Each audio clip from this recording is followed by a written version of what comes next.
Ухтенский приют для бездомных собак «Добрый город» ждет 20 новых вольеров для животных. Помочь организации может проект местного предпринимателя в рамках программы «Народный бюджет».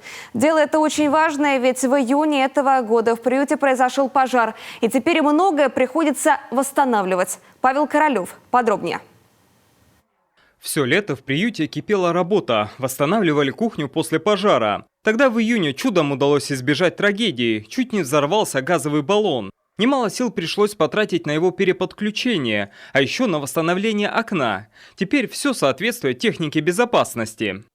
Газовый баллон убрали на улицу, установили его в металлический ящик, то есть все пожаробезопасные требования соблюдены. Готовить пока приходится в прежней закопченной кухне. Нужно строить новую. И не только из эстетических соображений. Просто прежняя уже с трудом вмещает все необходимое. Вот почему пока работники приюта хотят перенести ее в соседнюю комнату здания.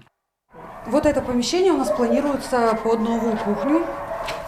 Здесь нам нужно сделать дырки сквозные. Туда будем выводить газовые баллоны, чтобы они уже стояли непосредственно на улице. Ну и помещение здесь больше, чем то. Здесь будет гораздо удобнее, потому что собак очень много. И плиты просто не помещаются. У нас полдня уходит только, чтобы сварить кашу. Приют «Добрый город» с 2016 года занимается отловом и содержанием бездомных собак в Ухте. Сегодня здесь обитает больше 250 животных. Их количество регулярно растет. Тем более, что сейчас действует очередной контракт с городской мэрией на отлов и содержание бездомных животных. Собаки по контракту у нас должны содержаться 18 дней, а на самом деле многие собаки, у нас щенки те же самые, они не выпускные, то есть они вырастают до определенного возраста, потом стерилизуют. Так как они были с улицы изъяты уже несколько месяцев, мы их не можем вернуть обратно, они у нас остаются до пристройства, иногда и очень надолго. Сейчас собаки занимают 7 комнат из 26 вольеров в здании, еще 58 на улице. Как и специальный вагончик. Ранее мэрия предлагала приюту дополнительное здание в промзоне, но волонтеры от него отказались. Говорят, из-за затрат, которые вырастут на отопление и обустройство. А потому пока приют было решено расширять за счет уличных вольеров. С этим доброму городу помогают меценаты. К примеру, Артем Строк. Молодой человек уже 2 года всячески содействует строительству новых вольеров.